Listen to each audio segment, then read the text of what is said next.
All right, so everyone loves NativeScript, mainly because of performance and the dev toolkits, Chrome dev tools. We've actually all been deceived. It's really the native API access. And I'm going to teach you guys how to jump in there and how to start writing plugins and fun stuff.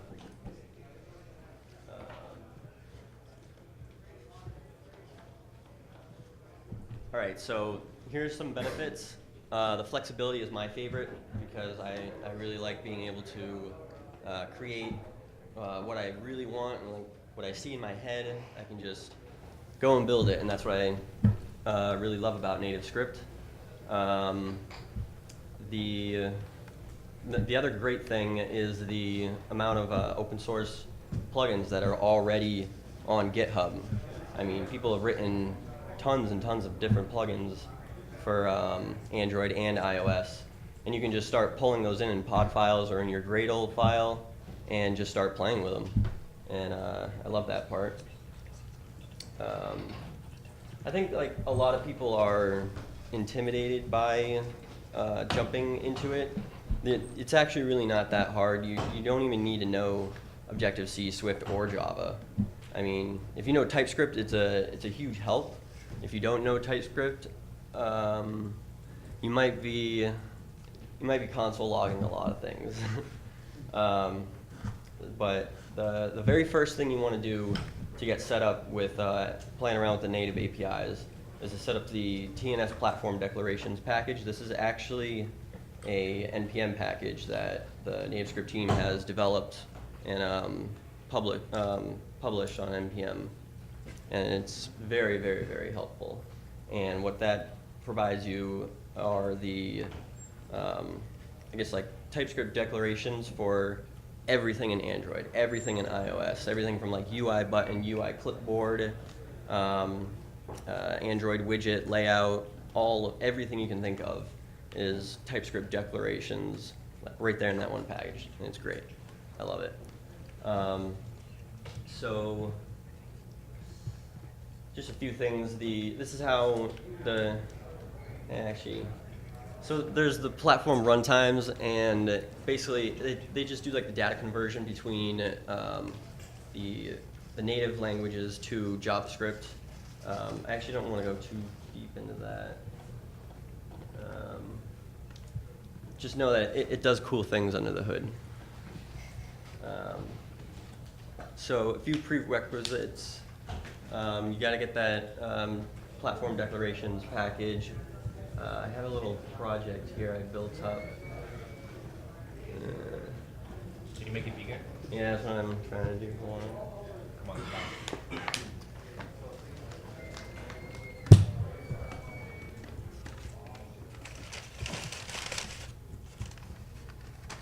Okay, how about that?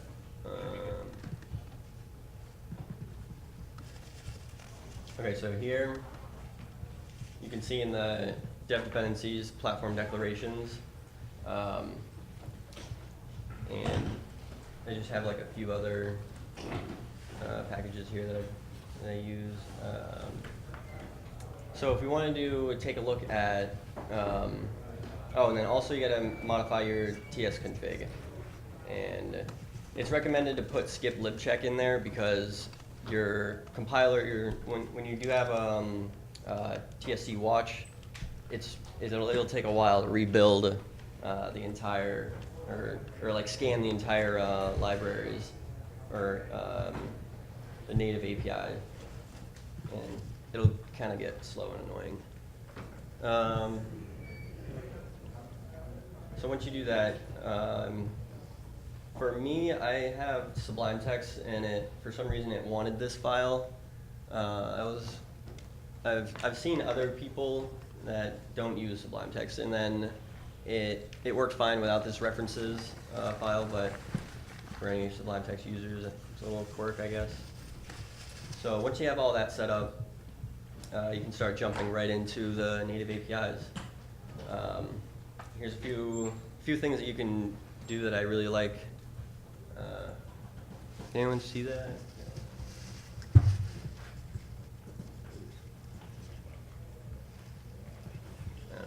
anyway, so the Delegate on iOS is basically like the startup part of the native application itself. So you can hook into the application did become active for push notification setup, analytics. I know that the Facebook analytics package requires that native app.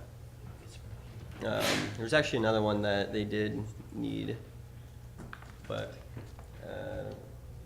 oh, those are the launch options. It's kind of cut off, but oops. So there's a lot of cool things you can do in the Delegate. Same thing with Android activity. You want to use this the Java proxy up here, and that's going to be equal to the name, to the activity name that you define in your Android manifest. And then in here, for example, the on new intent, that's a required method that you need to have in order to utilize deep linking. I've always found that be very useful. Here's another great thing that you can do is with native views. In regular vanilla NativeScript, you can just call the onloaded on any view that you want, and then you can access the actual native view itself. And then, let me see if I have an example. Nope, I don't. Oh wait, yes I do.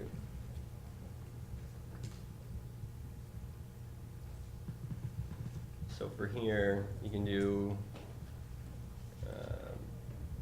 where is it? I'm lost. All right, never mind. I don't know where it is.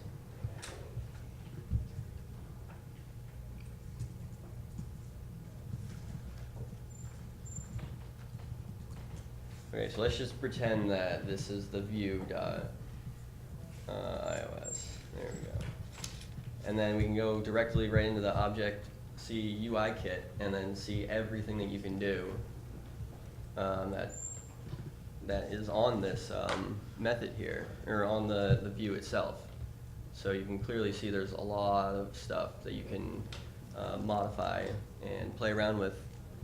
I mean, this is like the keys to the kingdom here.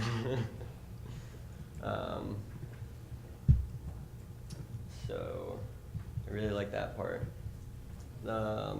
So I'm going to go over like a quick little example on using the clipboard.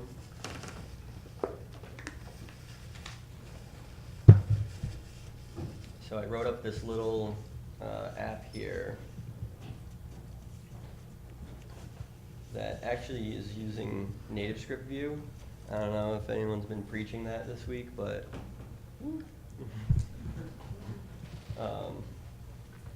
so very, very basic right here. Super awesome clipboard thingy. So you just type something in, and then set clipboard will call this method right here, and then grab the text itself from the input. And then for Android, there's documentation for this all over to figure out how to implement the clipboard copying. For Android, you just do the application Android foreground, which actually comes from the NativeScript package application. There's a lot of neat stuff you can do in there. And then once you have that, you can just look at, you can take the activity, get system service. Is that big enough for people? And then you can just start playing around with the clipboard, and then and you just call set primary clip, and then that's all documented in this massive 13 megabyte Android DTS library, which does take a while to load, but once it's loaded, it's good to go. Yeah, so it's like 13 million. Yeah, that's a pretty big file. So here you can see the clipboard manager, and I don't know how they did this and they got the documentation like wording in there, but that's pretty awesome. I love that. And then of course if you use, oops. And then if you do like show, I don't know what the TypeScript command is. I know it's F11 on my keyboard. But you can actually like read the full documentation for anything you want right here. All right, maybe not that one. Maybe not that one. All right, well, most of them. And then for iOS, it's the same thing. They've got much documentation on this. You just click the UI pasteboard. Here are all the methods that you can use. There's quite a lot of things here. And then you can just start building out anything that you want to do with this. And then this will grab the general pasteboard, which is the universal pasteboard for the entire operating system, and just set it to the text, and then you'll have that working right here. And then it works. So another big thing about all this is using the open source plugins. For example, I'm going to go over how to use for iOS at least, JH chainable animations, I think it was. Very useful little animation and layout library that I like to use. So the most important part of all this is generating the declaration files. For iOS, they've done a great job with the ability to just generate these files for any library. So if we're in here, oops, you can just run this. Oops, let me get.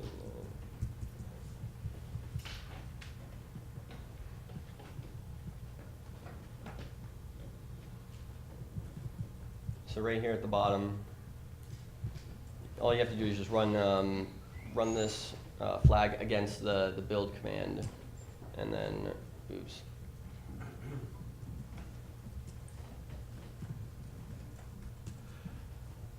Okay, maybe you have to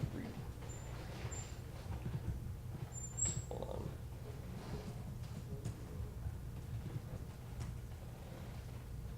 Wait. Okay, that's strange. Well, I'm just gonna do it this way. There's a space between the people sign up and Oh. Oops. Okay, well, while that runs, actually that'll be done very shortly. Sweet. So then here, you just go into typings iOS. I always go with the 64-bit architecture declarations, and then where's J? And here's the class that has all the declarations for that pod file, which I didn't go over, so hold on. So if you want to add, you have to make a pod file, which just looks like this. Very simple little folder. And this belongs, I don't know if you guys were here for the plugin development talk yesterday. I think they went over that file structure.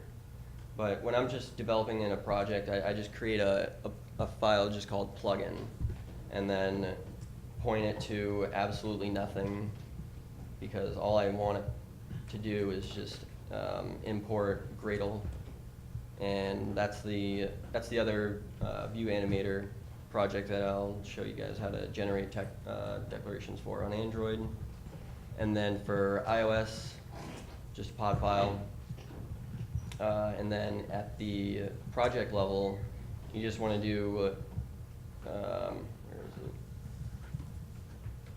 So just call it NativeScript plugin, and then the, I guess the version or whatnot, you just point it towards file plugin, which is going to point it to this folder right here. It basically just creates a symlink, nothing more than that.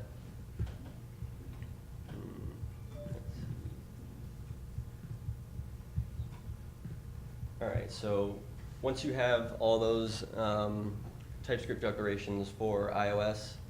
Another small little thing I do is I make a types folder because I don't want the typings.ios folder to collide with the platform declarations package. So I'll just take this JH chainable animations and just throw it in types. And then obviously make sure your TS config is configured to include the types. And now for Android, just a little bit more difficult. So there is the team did build out a Android DTS generator. It's I don't know. It's not really like production ready, I guess. I know that for the times when I build it, like you still have to download it, git clone it, and then build it yourself using a Gradle. And then once you have that done, you can start throwing a bunch of jar files at it. So for instance, I also have this NativeScript Dev Day. It's a little blank right now because halfway through this I was like, too many steps to write in the slides. I'm just going to create like a small little repo that'll have a bunch of shell commands that I've been using to generate Android declarations and such. So the first what you want to do is identify which library you want to generate declarations for. For this example, I'll be using Florence view animator. It's very, very basic view animations, but there's a really, really neat like height animation, and it works very well with the whole NativeScript layout. And then there's a bunch of other things you can do with it. Just I think of it as I usually think of it as like a CSS animation, or what do they call it? Animate.css, that animation library, but for NativeScript. So once you've identified that, you have to figure out which Gradle file it is. So right here, that's the name of it. Now, you actually have to go and download the actual jar file itself. I usually use JCenter. You can also use Maven. Rarely you'll have to use Jetpack. It all depends on where the original publisher published the jar file itself. So you can literally find any jar file you want in JCenter. Very good resource there. So skip ahead past finding that. We have the jar file right here. So once you have that, you also have to get the Android jar, the support libraries, and app contact. Those are just like the three preliminary, kind of like required like libraries that you need. So I wrote this little shell script. Basically, it'll just read those three main libraries that you need from the Android SDK, and then it'll also take in the jar file you've downloaded for the plugin that you want to develop.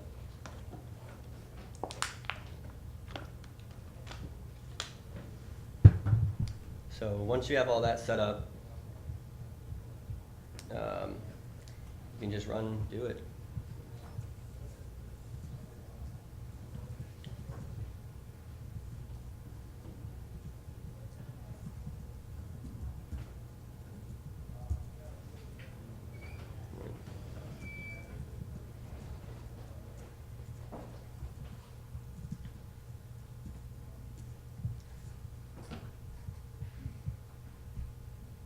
All right, sweet.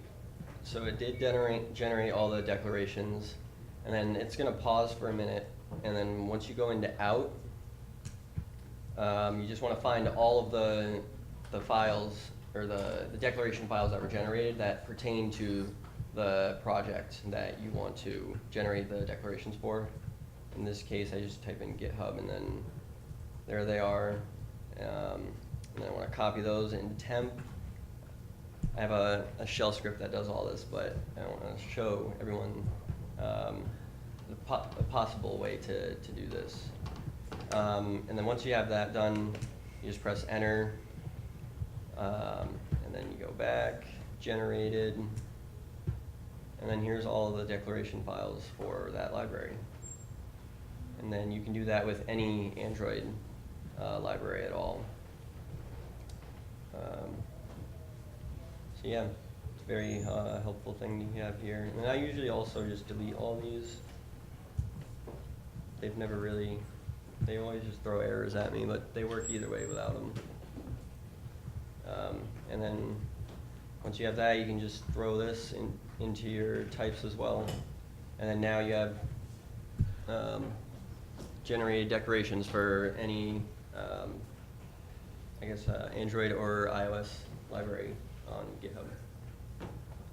So that's always very helpful to have. And I think that's about it. Yeah. Yeah, so any questions?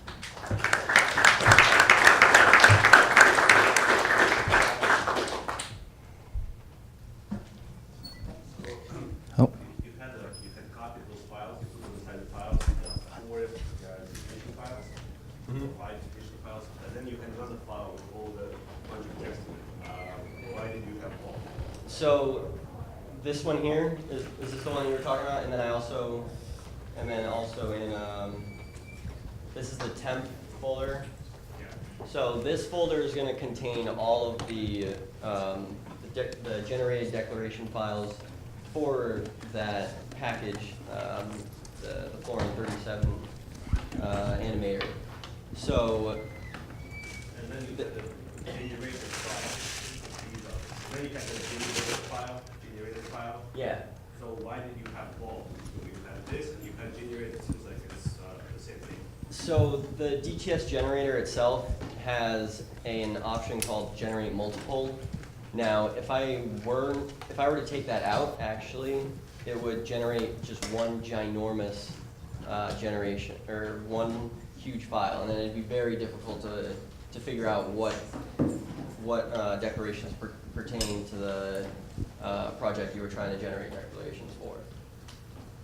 So that's why we use the generate multiple flag, and then that'll organize them into individual files, and then we can just cat temp them, or use a cat to, or basically use the terminal to concat all of those generation files into one file for you. But you could potentially just reference the individual files, so you don't have to merge them with one generated.ts, right? So that would actually merge with the TNS declarations module or NPM package that we had to install at the beginning, and also the one that comes in the NPM package is much better documented. I know for the one that gets generated in here, I'm using the Android 25 SDK, and the one in the NPM package actually uses 17, but it's still perfectly fine to keep using that. I still use that all the time. And then, yeah, I guess that's it. Yeah. All right, I guess that's it. Question Thanks. here. Oh, you got one more question? Go for it. Right, you said something that we can use the native views from the NativeScript app. So it is possible that someone can create the UI, say, in Xcode and then fill it up using JavaScript API? Wait, can you repeat that? I couldn't hear you. I'll give you the microphone, probably the best thing. Okay, yeah. Thank you. Go for it. Hi, you said something about the native view. So that means it is possible to generate the view using, say, Xcode and then fill up the data using, say, JavaScript API? I don't think I understand what you're saying. There was one of the slide was about using native views, like the way we are using, say, for example, any existing Apple's API. can we generate the view layer in Xcode and then fill up the data using JavaScript? Yes, yes, you can. So, say for instance, actually that JH animation package, where'd it go?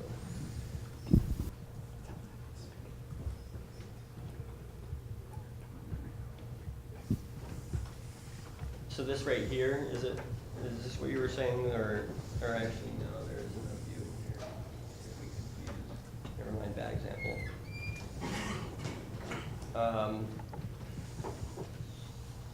I wish I had an example for you.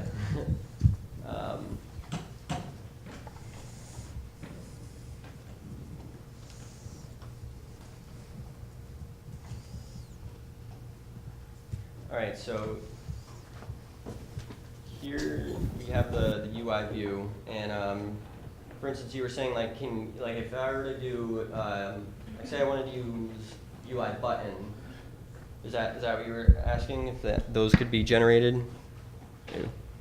Yeah, generate the view, say using Xcode, like I put the input labels and the buttons and everything there, and then I am trying to fill up the data. I have my backend APIs and all that I will write in JavaScript. So in Angular 2, using Angular 2 stuff, I will get the data from the server. But while I'm writing the UI, as the UI between HTML browser layer and the iOS app are completely different, maybe I can write the UI in Xcode and fill up the data. Oh, okay. I see what you're saying. So you would have to, I have done this before. I did it with Swift. So I'm pretty sure what I did was, well, I do have a project that has this.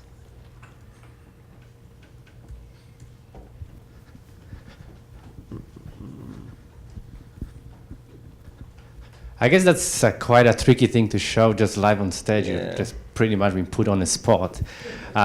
I guess like you could always answer it offline. It's like it's perfectly that's fine. true. Don't worry. So Like, it is possible to do that. You just have to you have to build out a class and then import it in a pod file and then use that same command wherever that is. Right here, the TNS TypeScript declarations path, and then build it, and then find the class that you defined all of those methods in Xcode in, and then you can just extract those out and then throw them in whatever file you want. cool. All right. Thanks, Rob. That was a pretty good job.